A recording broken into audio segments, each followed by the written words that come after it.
എല്ലാ വികാരിമാരെയും അച്ഛന്മാരെയും പെണ്ണ് കെട്ടിക്കണം. ഇവരെ കുടുംബ ജീവിതത്തിന്റെ പാരാപദം അറിഞ്ഞു വേണം ഇവര് ജീവിക്കാൻ.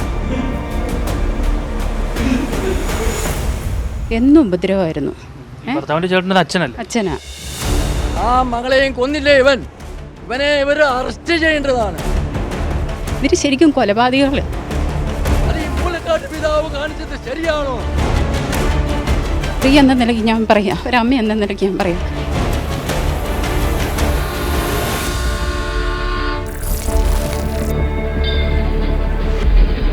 ഇത് ഒരു മരണം നടന്നത് അച്ഛന്മാരുടെ അനിയൻ, ഭർത്താവിൻ്റെ അനിയൻ അച്ഛൻ്റെ ഒരു പീഡനം കൊണ്ടാണ് ഈ മരണം നടന്നിരിക്കുന്നത്. ബോബി അച്ഛനാ, പുള്ളിയുടെ പേരെന്നാ ബോബി.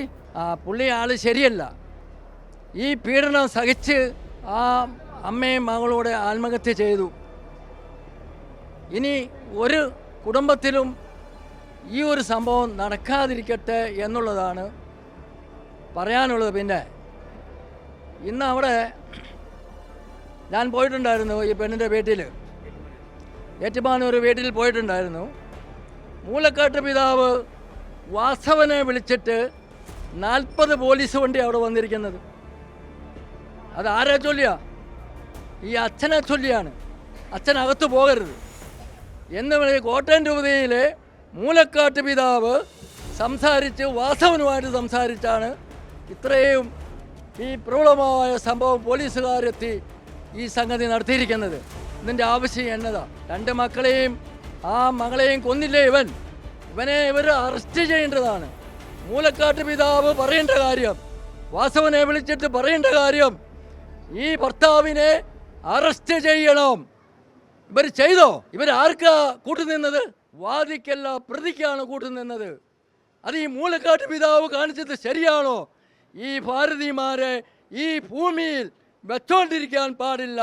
കോട്ടയ അതിരൂപതയിലെ എല്ലാ വികാരിമാരെയും അച്ഛന്മാരെയും പെണ്ണ് കെട്ടിക്കണം. മാന്യമായി പെണ്ണ് കെട്ടിച്ചുകൊണ്ട് ഇവരെ കുടുംബ ജീവിതത്തിൻ്റെ പാരാപദം അറിഞ്ഞു വേണം ഇവർ ജീവിക്കാൻ. കുടുംബ ജീവിതത്തിൻ്റെ ഒരു എന്തെങ്കിലും ഇവർക്ക് അറിയാമോ? കുടുംബജീവിതം എന്താണ് എന്നുള്ളത് ഈ പാതിരിമാരായ അച്ഛന്മാർക്ക് അറിയാൻ പറ്റുമോ? സൗന്ദര്യവും പണവും നോക്കി പോകുന്നതാണ് അച്ഛന്മാരും കന്യാസ്ത്രീമാരും. നാളെ എന്നെ ഇവരകത്തിട്ടാലും എനിക്ക് വിഷയമല്ല, ഞാൻ അകത്തൊന്നും പോകുകയല്ല. ഒക്കെ എന്നും ഉപദ്രവമായിരുന്നു. അച്ഛനാ. എന്നും ഉപദ്രവം. ഞങ്ങളെ നാട്ടുകാർക്ക് എല്ലാവർക്കും അറിയാവുന്ന കാര്യം. ഞങ്ങൾക്ക് ഒന്നും ഇടപെടാൻ പറ്റുമല്ലോ. ഞങ്ങൾ ഈ പെങ്കൊച്ച് ഇവിടുന്ന് പിണങ്ങി പോയ വിവരങ്ങളെല്ലാം ഞങ്ങൾ അറിഞ്ഞതാണ്. തീർച്ചയായിട്ടും ഇതിനൊരു നടപടി എടുക്കണം. ഞാനും ഒരു സ്ത്രീയാണ്, ഞങ്ങൾക്കും മക്കളുള്ളതാണ്. ഇത് ഞങ്ങൾ കണ്ടുകൊണ്ടിരുന്ന കുഞ്ഞുങ്ങളാണ്. ഞങ്ങളുടെ വീട്ടിലൊക്കെ വന്ന് ആൻറ്റി എന്നൊക്കെ വിളിച്ച് സംസാരിക്കുകയും കൂട്ടുകാരെ പോലെ പിള്ളേർ ഇടപെട്ടിട്ടുള്ളതാണ്. ആ പിള്ളേർക്ക് ഈ ഒരു അവസ്ഥ വന്നെങ്കിൽ നാളെ ഇനി എത്ര പേർക്ക് ഇതുണ്ടാവും? അതുകൊണ്ട് തീർച്ചയായിട്ടും ഇവർ ശരിക്കും കൊലപാതകൾ. ഈ കൊലപാതകൾക്ക് നേരെ നല്ലൊരു നിയമ നടപടി ഉണ്ടാകണമെന്നുള്ളത് ഞങ്ങൾ ഈ കേരളത്തിലെ നിയമ വ്യവസ്ഥയോട് പറയുന്ന ഒരു കാര്യമാണ്. അയൽവക്കം എന്ന നിലയ്ക്ക് തീർച്ചയായിട്ടും ഇതിനൊരു നടപടി ഉണ്ടാവണം. ശരിക്കും പറഞ്ഞാൽ ഇവർ കൊലപാതകങ്ങളല്ലേ?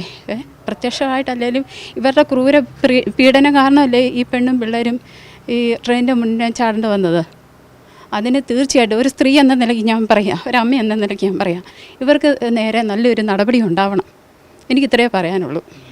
ഈ ചേച്ചി എന്തൊക്കെ ഉപദ്രവിച്ച് ഏത് രീതിയിലാണ് അത് പറഞ്ഞിട്ടുണ്ടോ? ഏത് രീതിയിൽ നിന്നെല്ലാം നാട്ടുകാർക്ക് എല്ലാവർക്കും അറിയാം. മുഖത്തിനിട്ടൊക്കെ അടിക്കുകയോ ഒക്കെ ചെയ്ത് അതിന് ഒരുപാട് ഉപദ്രവിച്ച കാര്യം എല്ലാവർക്കും അറിയാവുന്ന കേസാണ്. നിങ്ങളോടൊക്കെ ഈ ഷൈനി പറഞ്ഞിട്ടുണ്ടോ ഈ കാര്യം? ഞങ്ങളെല്ലാവരും നാട്ടുകാർ ഇത് അറിഞ്ഞുകൊണ്ടിരിക്കുന്ന, ഡെയിലി എന്ന് പറഞ്ഞ പോലെ ഈ കാര്യങ്ങൾ അറിഞ്ഞുകൊണ്ടിരിക്കുന്നത്. പറഞ്ഞിട്ടുണ്ടോ നിങ്ങളോട്? സ്ത്രീയിലെ പൈസയുടെ കേസും നേരിട്ട് പറഞ്ഞിട്ടില്ലെങ്കിലും ഞങ്ങൾക്ക് എല്ലാ കാര്യങ്ങളും അറിയാം. ഞങ്ങൾ അയൽവക്കംകാരാണല്ലോ.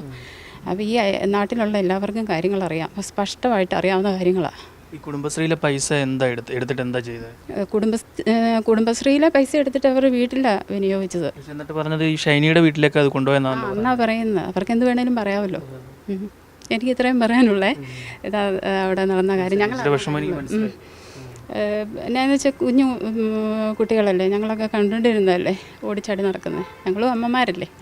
അപ്പോൾ ആ കുഞ്ഞുങ്ങളെ കണ്ടത് ഈ ഒരു അവസ്ഥയിൽ ഇപ്പം കാണാൻ പറ്റുമോ പോലും, ബോഡി കാണാൻ പോലും പറ്റിയല്ലോ. അതിൻ്റെ അത് ഈ ഞങ്ങൾ കണ്ടുകൊണ്ടിരുന്ന കുഞ്ഞുങ്ങളെ കിടക്കുന്നതെന്ന് ഞങ്ങൾക്കറിയാമല്ലോ. ആ ഒരു വിഷമം. നിങ്ങളെല്ലാം പള്ളിയിൽ പോയിട്ട് ഇനി ചടങ്ങി ഉള്ളൂ ഇവരുടെ വീട്ടിലേക്ക് വീട്ടിലോട്ടില്ല.